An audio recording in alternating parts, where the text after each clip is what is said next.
الدكتور يحيى البرمبلي، أستاذ مساعد واستشاري جراحة العظام والعمود الفقري، استشاري جراحات اعوجاج العمود الفقري، زمالة جراحة عظام الأطفال وتشوهات العمود الفقري كندا، زمالة جراحة العمود الفقري المتقدمة إنجلترا.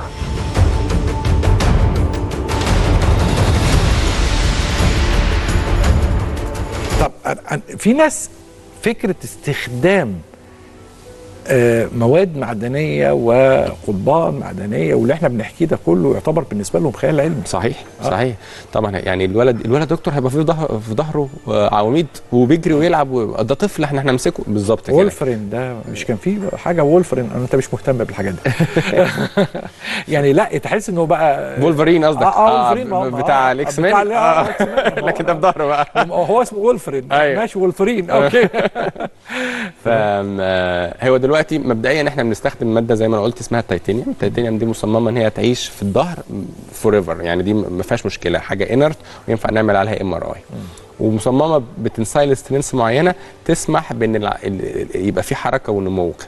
فالاطفال بعد ما بيعملوا العمليه دي ما بيحتاجوش بريسس، ما بيحتاجوش يتجبسوا، بيقدروا يمارسوا حياتهم طبيعيه. يعني الحمد لله ده طفل هو الحمد لله بعد العمليه على طول. احنا يعني من الحاجات اللي احنا نقدر نعملها ان احنا العيان يتمشى تاني يوم في المستشفى بعد العمليه. احنا العمليات دي ما فيهاش فتره بيد ريدن، ما فيهاش فتره راحه، لا تاني يوم على طول بنتحرك.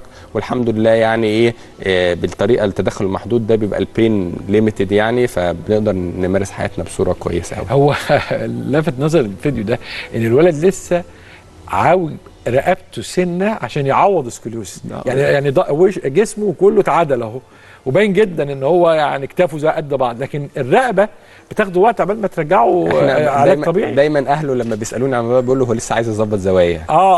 يعني هو الجسم متعود على وضع معين لسه ما ظبطش 100%. الرقبه بالتحديد لا وكمان علشان كمان العمليه والنومه، فده تاني يوم بعد العمليه، فممكن يبقى فيه شويه يعني مصل يعني ايه مشدوده سباز بالظبط كده. سهله طبعا بتاخد عاده، بس هو اجمل حاجه تعبير الفرحه على وشه. صحيح. حضرتك مش متخيل الاحساس بتاع ان انا عندي مشكله بقالي سنين وفجاه اتحلت، ده يعني حاجه لا تعوض يعني.